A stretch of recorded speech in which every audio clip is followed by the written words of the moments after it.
My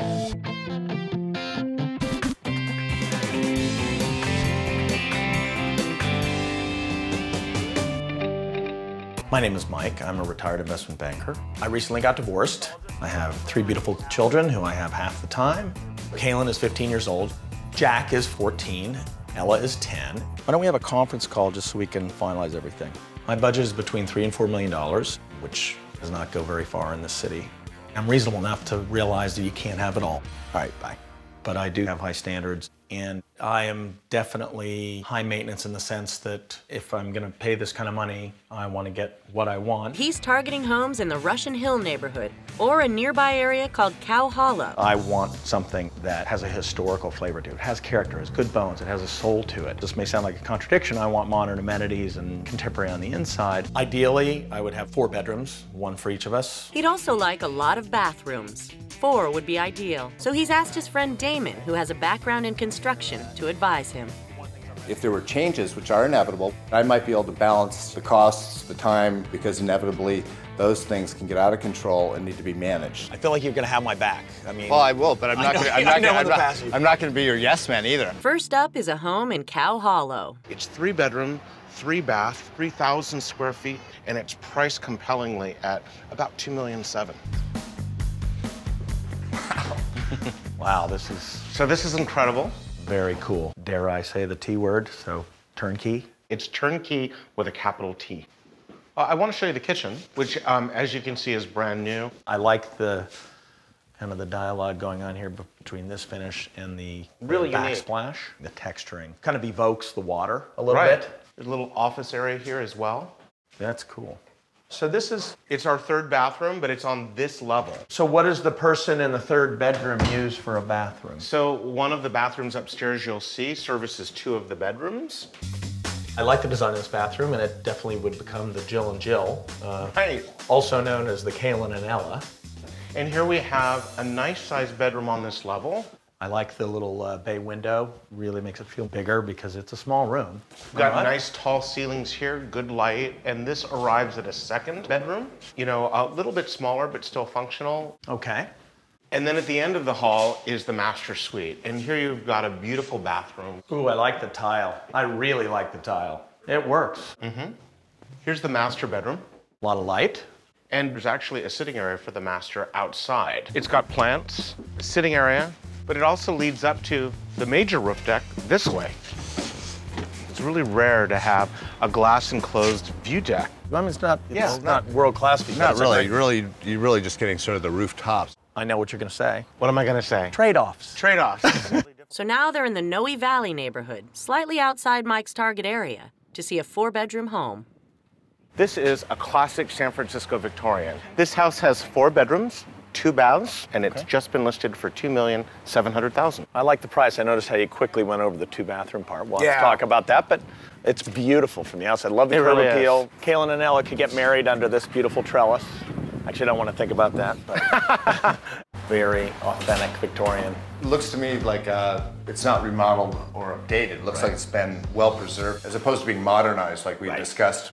They don't build them like this anymore, and that's a cliche, I know, but it's really true. This house seems to be in really good condition. I'm thinking at the moment about golden retrievers, but in the context of the floors and the formality of the house. These floors have held up the many families that have lived here, you know, over about a century. So in other words, Greg, you're willing to sign a dog warranty? Not the most modern appliances. I would guess this was probably done in the late 80s, early 90s. That'd be the 1890s or 1990s?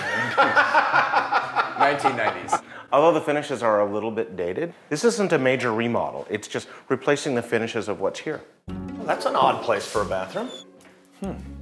The traditional setup for a Victorian house was to have 1 full bath on each level. Right. And this is one of the 2 baths. So I just need a time machine, and I'll go back, and then it'll feel conventional. Take a look at this pond over here. It's actually spring-fed. Nice to have this kind of real estate in this area. That's cool. Covered parking for 3 cars, plus additional 4 to 5 cars. That's really very unique in San Francisco. Wow. At the top of the stairway is a full bathroom. Clearly more updated than the one downstairs. And this services all bedrooms on this level. You just need 2 more like that. And so there's 2 bedrooms here on this side. Really great light. I like the big window. Now, this is the adjoining wall to the bathroom. Yeah. This would be an obvious place to consider putting in a half bath because all the plumbing's in the wall here. Yeah. Finishing off this level are a guest room and the master. I wish it had a view, but you're just not really buying this for the view. Yeah, Could this be a bathroom? No, not at all. On the lower level is 1,000 square feet of bonus space that Mike could modify to suit his needs. This time around, Mike's agent is trying a new tactic. Thank you. They're in Lower Russian Hill, an ideal neighborhood for Mike, to see a condo in one of San Francisco's most iconic buildings. Hey, Andy, how are you? Hi, Greg. How are you? Good to see you. The reason that I brought Mike here is that this is an incredible space with incredible views. This is not a large house. It's a condominium. However, there are some really intriguing features here that I think will resonate with him. Welcome to Fairmont Heritage Place, Ghirardelli Square. As you may know, this is a former chocolate factory that we redeveloped into a private residence club. And the club, which also functions as a high-end hotel, provides full amenities, including room service and valet parking. Great. We'll look forward to seeing it. Great. Let's take a look. The unit they're heading to see is located in the Clock Tower building, built in 1916 to house the chocolate factory's main offices.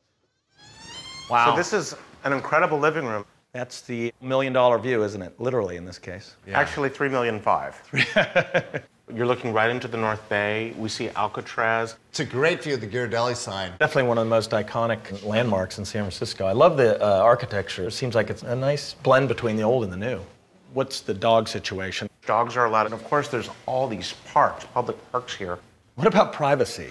Yeah, so that's what you would trade. You're living in a hotel, but you own this space. It would be a lifestyle that's fully serviced by this hotel. You can get room service at any time, maid service, concierge service, car service. This is pretty much a mold breaker from what we were talking about, though, as far as like an independent kind of It's different. single-family home. It doesn't have the size of a single-family home, but the amenities are way beyond what I would have thought.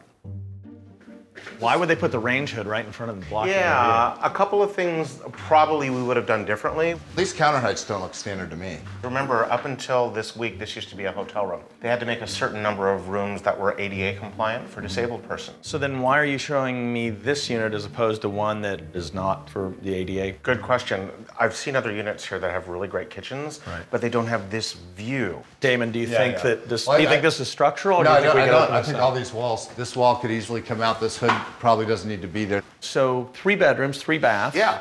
What about where? Does that mean I'm on the couch? When I have the kids, I really need 4 bedrooms. It's hard to make the math work. Clearly, there's no home integration right now. I can just tell by looking at the light switches, et cetera. I'd probably want to do some retrofitting. What about the furniture? Is this comes with it, or? It does, actually. Okay. I want to show you the master bedroom.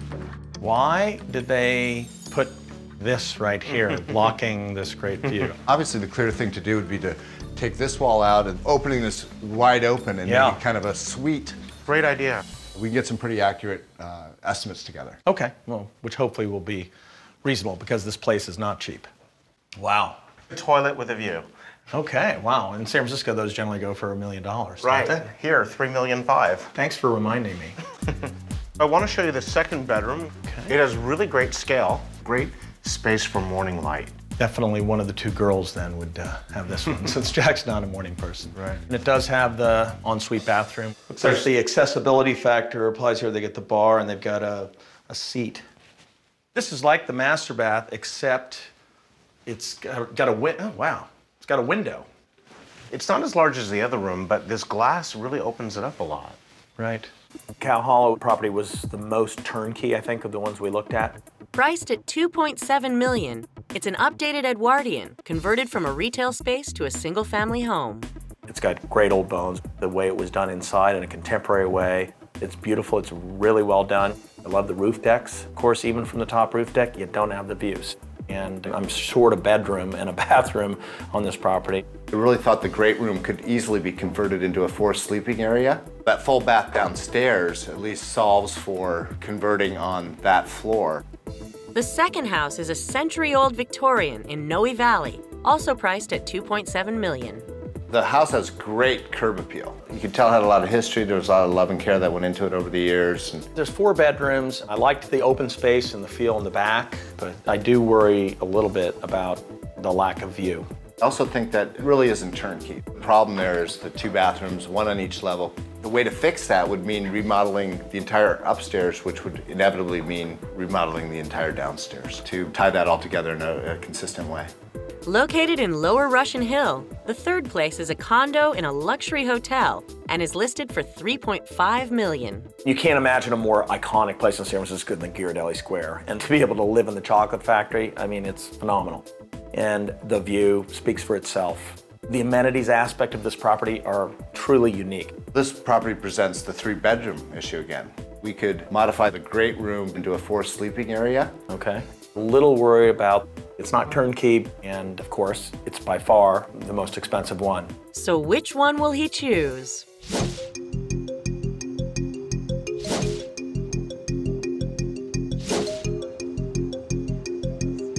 One of these properties, though, really stands out for me. It's got to be the view property in Ghirardelli Square. There's almost no better view, certainly in the northern part of San Francisco. You can't have a more iconic historical property than this. Dog alert. I've been here now for about a month and we're pretty much completely settled in. All 3 kids seem very, very happy here. They're messy, but they're really good. The dogs? No.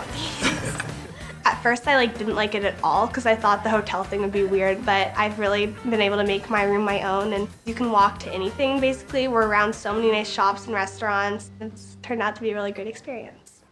So basically what I've bought here is location, view, and a wonderfully easier lifestyle because of the amenities. I couldn't be happier. That's good, Jack. That's very good. The house was listed at $3.5 million. I was able to negotiate a price of around $3.2 million. I clearly traded off size. In this house, there's 3 bedrooms and 3 bathrooms. The issue with that is when I have the kids, somebody's gonna be left out, and that's me. That needs to be remedied. Do you love me?